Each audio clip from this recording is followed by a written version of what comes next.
بسم اللہ الرحمن الرحیم۔ السلام علیکم ورحمۃ اللہ وبرکاتہ۔ ناظرین، بائبل میں مذکور آن حضرت صلی اللہ علیہ وآلہ وسلم کی صداقت پر مبنی ان پیشگوئیوں کے ساتھ حاضر ہیں جن کا ذکر حضرت موسیٰ علیہ السلام نے کیا اور پھر حضرت عیسیٰ علیہ السلام نے کیا۔ اس سلسلے کے پہلے پروگرام میں ہم نے کتاب استثناء کے باب 18 کی آیت 18 میں مذکور آن حضرت صلی اللہ علیہ وآلہ وسلم کے ظہور کے متعلق ایک پیشگوئی کا ذکر کیا تھا۔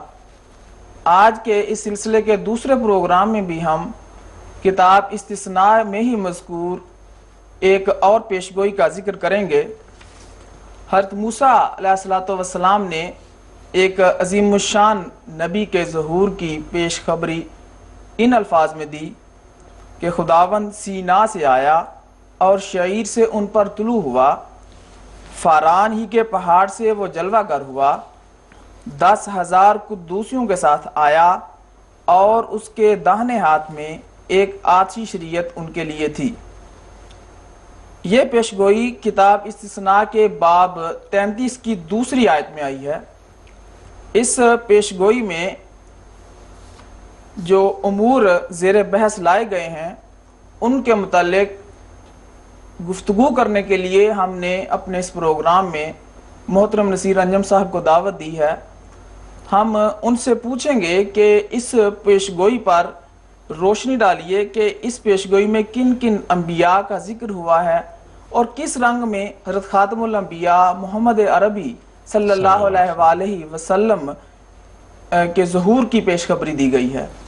جی سہیل صاحب، میں عرض کرتا ہوں، حضرت موسیٰ علیہ السلام کی یہ ایک عظیم الشان پیشگوئی ہے جو وفات سے قبل آپ نے اپنی قوم کے سامنے رکھی۔ اس میں دراصل 3 انبیاء کے ظہور کی خبر ہے جس میں سے ایک وہ خود تھے۔ چنانچہ پیشگوئی کے یہ جو الفاظ ہیں خداوند سینا سے آیا، تو اس سے مراد خدا کا وہ جلوہ ہے جو طور سینا پر حضرت موسیٰ علیہ السلام پر نازل ہوا تھا۔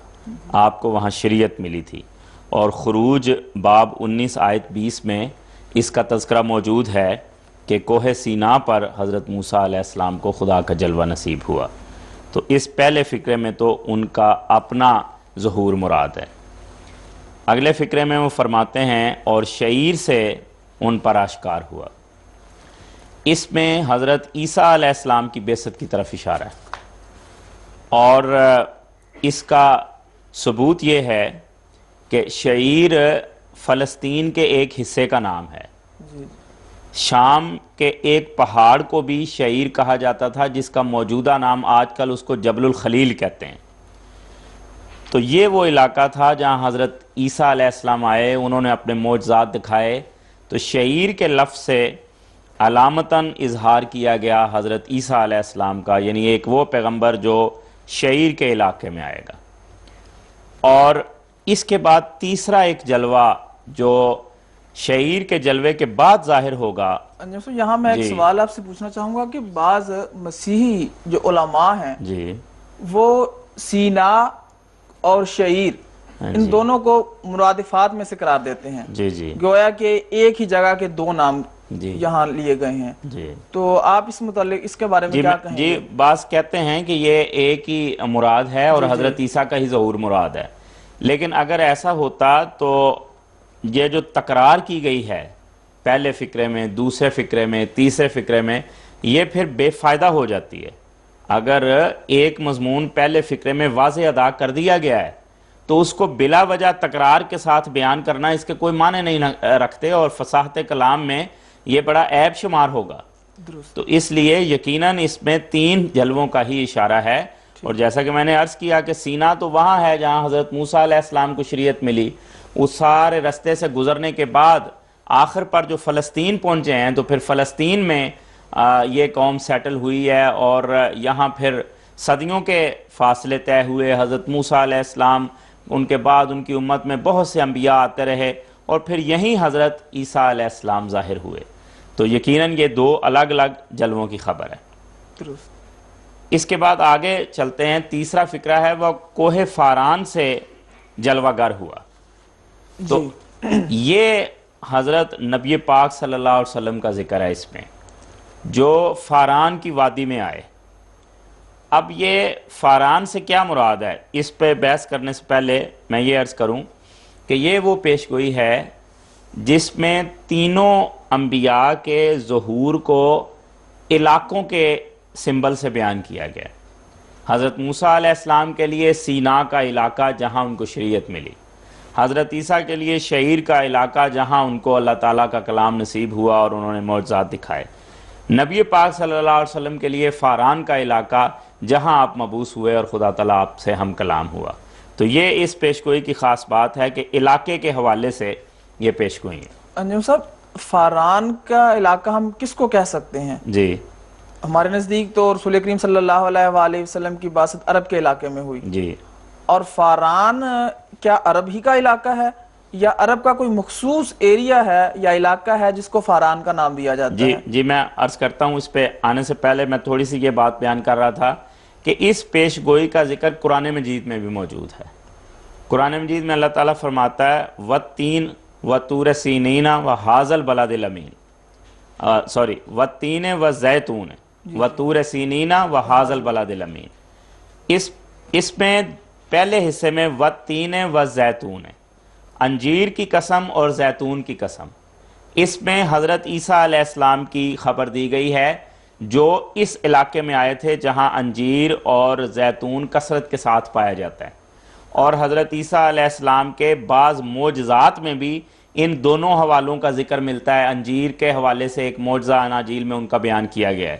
تو یہ علامت حضرت عیسیٰ کے لیے قرآن مجید نے بیان کی، اور آگے فرمایا وَطُورِ سینا، یہ وہی ہے کوہ سینا والا کہ وہاں جہاں حضرت موسیٰ علیہ السلام کو سینا کے پہاڑ پر شریعت ملی، ان کا ذکر ہے۔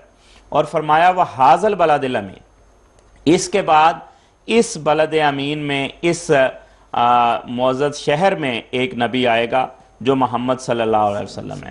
تو قرآن مجید کی اس ان آیات میں بھی انہی تین پیشگوئیوں کو اپنے انداز میں دہرایا گیا۔ اب سہیل صاحب، یہ مسئلہ ہے فاران کا، جی، کہ فاران سے کون سا علاقہ مراد ہے۔ ہم یہ کہتے ہیں کہ فاران سے عرب کا علاقہ حجاز مراد ہے، جس میں مکہ اور مدینے کے شہر ہیں اور ان کے درمیان جو پہاڑیاں ہیں، یہ علاقہ جو ہے یہ فاران کہلاتا ہے۔ اچھا، اس پر اب بحث ہوتی ہے۔ بعض جو اس پیش گوئی کو محمد صلی اللہ علیہ وسلم پر اپلائی نہیں کرنا چاہتے اور یہ سمجھتے ہیں کہ اس سے مراد نبی پاک صلی اللہ علیہ وسلم نہیں ہے بلکہ حضرت عیسیٰ علیہ السلام کا ہی ذکر ہے، تو وہ کہتے ہیں جی کہ فاران تو فلسطین میں قادس برنی کے قریب فاران کا علاقہ ہے، تو اس لیے آپ اس کو عرب میں کہاں لے گئے ہیں، یہ تو اسی علاقے کے متعلق گفتگو ہو رہی۔ اس بات کی دلیل کہ فاران عرب کا ہی علاقہ ہے، یہ بائبل سے ہی ثابت ہو جاتا ہے، لیکن اس کے ساتھ میں یہ بھی بیان کروں گا کہ یوں بھی ہوتا ہے کہ ہمارے یہاں بھی ایک شہر کے نام کے کئی شہر ہوتے ہیں، یعنی وہی نام 2-3 شہروں کا ہوتا ہے۔ مثال کے طور پر نوشہرہ، یہاں پاکستان میں 4-5 جگہ پر نوشہرہ نامی شہر آباد ہے، تو عین ممکن ہے فاران کے نام پر بھی 2-3 یا ایک سے زیادہ شہر اور ایک سے زیادہ جگہوں کے نام ہوں، ہم اس سے انکار نہیں کرتے، لیکن ہمیں دیکھنا یہ ہے کہ بائبل کس فاران کو اہمیت دیتی ہے اور کس فاران میں نبی کے ظہور کا ذکر کرتی ہے، کیونکہ ہمیں تو اس پیشگوئی سے مقصد ہے نا کہ اس میں جو فاران ہے اس سے مراد کیا ہے۔ اب دیکھیں، بائبل یہ کہتی ہے کہ حضرت اسماعیل علیہ السلام کو اللہ تعالیٰ برومند کرے گا، برکت دے گا، ان کی اولاد پیدا ہوگی۔ پیدائش کا 21واں باب ہے، باب 17 میں، پیدائش کے 17 باب میں ہی یہ ذکر ہے کہ یہ پیشگوئی پوری بھی ہو گئی۔ ان کے 12 بیٹے ہوئے، اللہ تعالیٰ نے ان کو بیٹے عطا کیے، 12 سردار پیدا ہوں گے جو قومیں آگے قبیلوں میں تبدیل ہو جائیں گے، یہ پیدائش میں بیان ہوا۔ اب آ جائیں یسایہ باب 21 پر۔ یسایہ باب 21 میں یہ ہے کہ یہ اسماعیل کے بیٹے جو 12 قبائل میں تبدیل ہو گئے یہ عرب میں رہتے تھے۔ چنانچہ اس پیش گوئی کا عنوان یہ ہے عرب کی بابت بار نبوت، عرب کا لفظ موجود ہے، اور اس میں آگے حضرت اسماعیل کے بیٹوں کا ذکر کیا گیا ہے، کیدار کی ساری حشمت جاتی رہے گی، اے دوانیوں کے قافلوں، تیما کی سرزمین کے باشندوں، تو یہ حضرت اسماعیل کے بیٹوں کے نام۔ اب چلیں پیدائش 21 پر، وہاں یہ لکھا ہوا ہے کہ اسماعیل اور ان کی والدہ وہ فاران میں رہتے تھے اور وہیں پلے بڑے اور وہیں ان کی شادی ہوئی۔ اب میرا خیال ہے معاملہ کھل گیا۔ بائبل کہتی ہے اسماعیل کے بیٹے پیدا ہونے ہیں، انہوں نے قوم بننا ہے۔ پھر بائبل ہمیں بتاتی ہے کہ وہ فاران میں رہتے تھے اور وہاں پہ پلے بڑے۔ پھر بائبل ہمیں بتاتی ہے کہ وہ عرب میں ان کے بیٹے ہوئے۔ تو صاف ظاہر ہے کہ بائبل کی روح سے فاران اور عرب یہ مترادف کے طور پر استعمال کیے گئے، جس کو فاران کہا گیا دوسری جگہ اس کو کھول کے عرب کہہ دیا گیا۔ اسی لیے جو پیدائش کا حوالہ ہے باب 21 جو میں نے پڑھا کہ فاران کے بیابان میں حضرت اسماعیل پلے بڑے، اس کا ایک عربی ترجمہ جو 1870 میں شائع ہوا، اس میں اس کا ترجمہ لکھتے ہوئے انہوں نے بریکٹ میں الحجاز لکھ دیا، اسکنا فی بریت فارانہ، آگے بریکٹ میں الحجاز، کہ وہ اس فاران کے بیابان میں رہا، یعنی الحجاز میں رہا، حجاز کے علاقے میں، اور وہ بغیر کسی اختلاف کے مکہ مدینہ کا علاقہ۔ تو اسی طرح نئے عہد نامے میں پولوس کا ایک خط ہے گلتیوں کے نام، اس میں وہ کہتا ہے ہاجرہ عرب کا کوہ سینا ہے، کہ جس طرح کوہ سینا پہ حضرت موسیٰ علیہ السلام کے ذریعے خدا کا ظہور ہوا، تو ہاجرہ اور ان کی اولاد کے ذریعے جو ظہور ہونا ہے وہ عرب میں ہونا ہے۔ ہاجرہ عرب کا کوہ سینا ہے۔ تو یہ پیش گوئی اس لحاظ سے اس کے سوا اس کے کوئی معنی نہیں بنتے کہ کوہ فاران سے مراد عرب کا علاقہ ہے، مکہ مدینہ کی پہاڑیاں ہیں جہاں حضرت نبی کریم صلی اللہ علیہ وسلم کی پیدائش ہوئی، یہاں آپ مبعوث ہوئے، اور آپ ہی اس پیش گوئی کا مصداق بنتے ہیں۔ گویا کہ جو فاران کی تعویل ہے وہ ہم نے نہیں کی جی کہ یہ عرب کا ہی علاقہ، بلکہ بائبل خود ثبوت مہیا کر رہی ہے کہ اس پیشگوئی میں جو فاران کے لفظ ہیں اس سے مراد وہ حجاز کا علاقہ ہے جو عرب کے اندر شامل ہے، بالکل۔ اور رسول کریم صلی اللہ علیہ وآلہ وسلم کا ظہور مزید اس پیشگوئی کے الفاظ کو تقویت دیتا ہے کہ ایک ایسے نبی نے، اور وہ بھی حضرت اسماعیل علیہ السلام کی اولاد میں سے حضرت رسول کریم صلی اللہ علیہ وسلم کا ظہور ہوا۔ جی، اس کے علاوہ آپ دیکھیں کہ جو جغرافیہ نویس ہیں، عرب ہوں، مسلم ہوں، غیر مسلم ہوں، مشرقی ہوں، مغربی ہوں، اکثر جغرافیہ نویس وہ اس علاقے کو فاران کہتے ہیں اپنے نقشوں میں، اپنی کتابوں میں۔ اس کے علاوہ مکہ سے مدینہ جاتے ہوئے ایک وادی آتی ہے بنی فاطمہ، وہاں بچے پھول بیچ رہے ہوتے ہیں، لوگ پوچھے کہ کہاں سے لائے ہو تو وہ کہتے ہیں من بریت فارانہ، کہ ہم فاران کے جنگل سے لے کر آئے ہیں۔ تو وہ اوپر سے لے کر آتے ہیں اور وہ سڑک پہ پھول بیچتے ہیں۔ یعنی کیا عام محاورہ، کیا علماء، کیا جغرافیہ نویس وہ فاران سے مراد یہی لیتے ہیں۔ اور حضرت اسماعیل کا میں نے بیان کیا، تو سوال یہ ہے کہ عربوں کے علاوہ اور کون ہے جو اپنے آپ کو بنو اسماعیل کہے؟ کوئی دعوے دار ہی نہیں ہے۔ تو اگر یہ نہیں ہیں تو پھر بائبل کی پیشگوئیاں جھوٹی ہیں، جہاں یہ ذکر کیا گیا تھا کہ اسماعیل کی اولاد ہوگی، ان کے بیٹے ہوں گے، وہ سردار بنیں گے، تو سوائے عربوں کے اور کوئی دعویٰ ہی نہیں کرتا کہ ہم بنو اسماعیل ہیں۔ تو یقیناً یہی تھے، یہاں وہ پیشگوئیاں پوری ہوئیں۔ تو نصیر صاحب اسی پیشگوئی کے جو آگے الفاظ آتے ہیں اس میں آتا ہے کہ جو آنے والا نبی ہے وہ 10,000 قدوسیوں کے ساتھ آیا۔ جی، تو یہ الفاظ حضرت صلی اللہ علیہ وآلہ وسلم کی ذات پر کس طرح صادق آتے ہیں؟ کیا کوئی اور ان الفاظ کا مصداق نہیں ہو سکتا؟ جی، میں عرض کروں کہ یہ بڑی پرشوکت علامت بیان کی گئی اس پیشگوئی میں کہ وہ 10,000 قدوسیوں کے ساتھ آیا، اور یہ اس دن منو آن پوری ہوئی جب نبی پاک صلی اللہ علیہ وسلم مدینہ سے چل کے مکہ فتح کرنے کے لیے مکہ کی پہاڑیوں یعنی فاران کی پہاڑیوں سے مکہ میں اترے تو 10,000 قدوسی یعنی پاک صفات صحابہ آپ کے ساتھ تھے. تو لفظاً یہ پیشگوئی پوری ہوئی. بخاری کتاب المغازی میں 10,000 کی تعداد بیان ہوئی ہے کہ 10,000 صحابہ آپ کے ساتھ تھے. اب دیکھیں جب یہ واقعہ پورا ہو گیا تو وہ لوگ جو کہتے ہیں کہ اس پیشگوئی کے مصداق حضرت عیسیٰ علیہ السلام ہیں، وہ کہاں سے لائیں گے آپ کی زندگی میں 10,000 ساتھی؟ جو نقشہ یسوع مسیح کا انجیل پیش کرتی ہے وہ تو بڑا ہی ناقابل بیان نقشہ ہے. بالکل اس کے مطابق تو 12 حواری انہوں نے بنائے.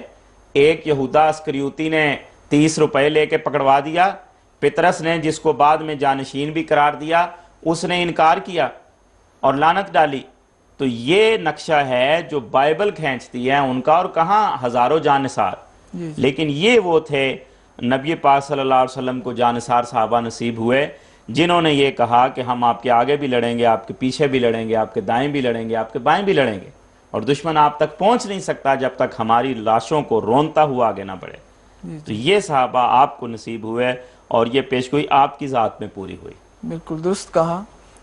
نصیر صاحب، اس وقت جو ہمارے پاس بائبل ہے جی اس کے جو موجودہ نسخہ ہے اس وقت ہمارے پاس موجود، اس میں جو 10,000 قدوسی کے الفاظ آتے ہیں ان کی جگہ پر لاکھوں قدوسیوں کے الفاظ وارد ہیں. جی تو آپ کیا سمجھتے ہیں کہ اس الفاظ کی تحریف کی نوبت کیوں پیش آئی اور عیسائیوں نے یہ کیوں 10,000 قدوسیوں کے الفاظ کو نکال کر لاکھوں کے الفاظ اس میں ڈال دیے ہیں؟ میں عرض کرتا ہوں یہ بڑا دلچسپ مضمون ہے.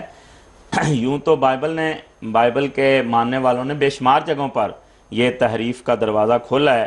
بہت سی آیات داخل کی گئی ہیں، بہت سی خارج کی گئی ہیں، کئی جگہ الفاظ بدلے گئے ہیں. تو یہ بھی ان میں سے ایک ہے. لامحالہ جیسا کہ میں نے بیان کیا نبی پاک صلی اللہ علیہ وسلم پر اتنی سچائی کے ساتھ یہ بات پوری ہو رہی تھی تو انہوں نے اس کو تبدیل کر دیا اور 10,000 کی بجائے لاکھوں کر دیا. حالانکہ پرانے تراجم 1880 کے اس کے بعد کے اس میں باقاعدہ 10,000 کے الفاظ موجود ہیں. ہمارے پاس وہ حوالے موجود ہیں اور ناظرین کو انشاءاللہ ہم دکھائیں گے. لیکن اب جو موجودہ تراجم ہیں ان میں اسے لاکھوں کر دیا گیا. اور لطف کی بات یہ ہے سہیل صاحب کہ وہ کہتے ہیں جی کہ وہ پہلے غلطی تھی وہ ہم نے دور کر دی، لیکن جو لیٹسٹ ترجمے اب آ رہے ہیں ان میں سے بعض میں پھر 10,000 کیا گیا. چنانچہ ان میں سے ایک ترجمہ مثلاً دی گڈ نیوز بائبل 1976 میں شائع ہوا، اس میں دوبارہ 10,000 کر دیا. تو بھائی اگر غلطی تھی جو تم نے دور کر لی تو آپ دوبارہ غلطی کر رہے ہو. تو صاف ظاہر ہے کہ ان کے باطن ان کے دل جانتے ہیں کہ حتمی کچھ بھی نہیں ہے، اور اگر تھا تو وہی ہے جو پہلے صدیوں سے چلا آ رہا تھا. چنانچہ نئے تراجم میں دوبارہ اس کی طرف رخ کرنا یہ بات بتاتا ہے کہ وہاں 10,000 ہی ٹھیک تھا. اس میں جو بحث اٹھتی ہے وہ عبرانی الفاظ کی ہے. عبرانی میں لفظ ہے ربابہ. ربابہ کا مطلب ہے عبرانی میں 10,000. تو اگر یہ لفظ واحد کی شکل میں ہو تو 10,000 ترجمہ درست ہوگا. اس کی جمع آتی ہے ربابوت. اگر اصل لفظ جمع کی صورت میں ہو تو پھر اس کا ترجمہ ہوگا کئی 10,000 یعنی لاکھوں. اب عیسائی حلقے یہ کہتے ہیں کہ یہاں جمع کی صورت میں تھا، ہم یہ کہتے ہیں کہ نہیں یہاں ربابہ لفظ تھا. اب ہماری تائید دیکھیں کیسے ہوتی ہے. حضرت موسیٰ علیہ السلام کی یہ پیشگوئی اور بھی پیشگوئی مسیل موسیٰ والی پہ ہم نے گفتگو کی تھی، اس کو بعد میں آنے والے انبیاء اپنے الفاظ میں بیان کرتے رہتے ہیں کہ یہ حضرت موسیٰ نے پیشگوئی کی تھی. ان کو بھی انتظار تھا اس عظیم الشان نبی کا. اللہ تعالیٰ کی شان دیکھیے کہ اس 10,000 کا تذکرہ 2 انبیاء نے کیا. حضرت داؤد علیہ السلام نے اپنے زبور میں کیا 91 نمبر زبور میں کہ 10,000 اس کے دانے ہاتھ کی طرف ہوں گے. تو وہی جو بات بیان کی گئی تھی کہ 10,000 قدوسیوں کے ساتھ آیا تو حضرت داؤد نے بھی 10,000 کے الفاظ استعمال کیے، لاکھوں کے نہیں کیے. آج تک 10,000 ہیں بائبل میں، کسی بھی ترجمے میں دیکھیں. پھر حضرت سلیمان نے ان کے بعد غزل الغزلات میں یہ فرمایا کہ میرا محبوب 10,000 میں ممتاز ہے، تو وہاں بھی انہوں نے 10,000 کا لفظ استعمال کیا۔ تو آخر یہ نبی 10,000 کی تکرار کیوں کر رہے ہیں؟ یہ یقیناً وہی پیش گوئی کی طرف اشارہ کر رہے ہیں جو حضرت موسیٰ علیہ السلام نے استثناء میں بیان کی تھی۔ تو نتیجہ یہ نکلتا ہے کہ یہی درست لفظ تھا، اور یہ عین بین حضرت نبی پاک صلی اللہ علیہ وسلم پر اس دن پورا ہوا جب آپ مکہ فتح کرنے کے لیے تشریف لائے۔ نصیر انجم سے یہاں میں کچھ حوالے جی آپ کے اس بیان کی تصدیق میں رکھنا چاہوں گا کہ عیسائیوں نے جو بائبل میں تحریف کی ہے اس میں 10,000 والی پیشگوئیوں کے الفاظ کو لاکھوں میں تبدیل کیا۔ جی چنانچہ پروگرام کے آغاز میں جو میں نے پیشگوئی کے الفاظ رکھے تھے وہ 1895 میں جو بائبل سوسائٹی ہے انارکلی لاہور اس میں سے پڑھے تھے، جی جس میں 10,000 کے الفاظ ہیں۔ اس کے علاوہ میرے پاس کچھ اور ایڈیشنز کے حوالہ جات ہیں، مثلا 1880 میں جو بائبل چھپی ہے اس میں لکھا ہے کہ خداوند سینا سے آیا اور شعیر سے ان پر طلوع ہوا، فاران ہی کے پہاڑ سے وہ جلوہ گر ہوا، 10,000 قدوسیوں کے ساتھ آیا۔ گویا کہ اس میں بھی 10,000 کے الفاظ ہیں۔ اس کے علاوہ جو 1870 میں بائبل کا ایڈیشن شائع ہوا اس میں لکھا ہے کہ خداوند سینا سے آیا اور شعیر سے ان پر طلوع ہوا، فاران ہی کے پہاڑ سے وہ جلوہ گر ہوا، 10,000 قدوسیوں کے ساتھ آیا۔ جی دیکھیں کہ تینوں جگہ پر 10,000 کے الفاظ موجود ہیں، جبکہ اس وقت جو ہمارے پاس بائبل ہے اس میں لاکھوں کے الفاظ آ گئے ہیں۔ یہ سامنے تو پڑھی یہ ہے کھلی ہاں۔ دلالت کرتی ہے کہ عیسائیوں نے کس قدر پیشگوئیوں کو کرنے کی کوشش کی ہے۔ جی، اور نبی کریم سے ہٹانے کی کوشش کی ہے کہ ان کا مصداق کسی اور کو قرار دے سکے۔ جی جی، تو ناظرین اس پیشگوئی کے ہم آخر پر پہنچے ہیں۔ اب آخری جو الفاظ ہیں اس پیشگوئی کے وہ ہیں کہ اس کے داہنے ہاتھ میں ایک آتشی شریعت ان کے لیے تھی۔ جی تو مکرم نصیر انجم صاحب اس آتشی شریعت سے کیا مراد ہے؟ جی یقیناً سہیل صاحب یہ بھی نبی کریم صلی اللہ علیہ وسلم کے لیے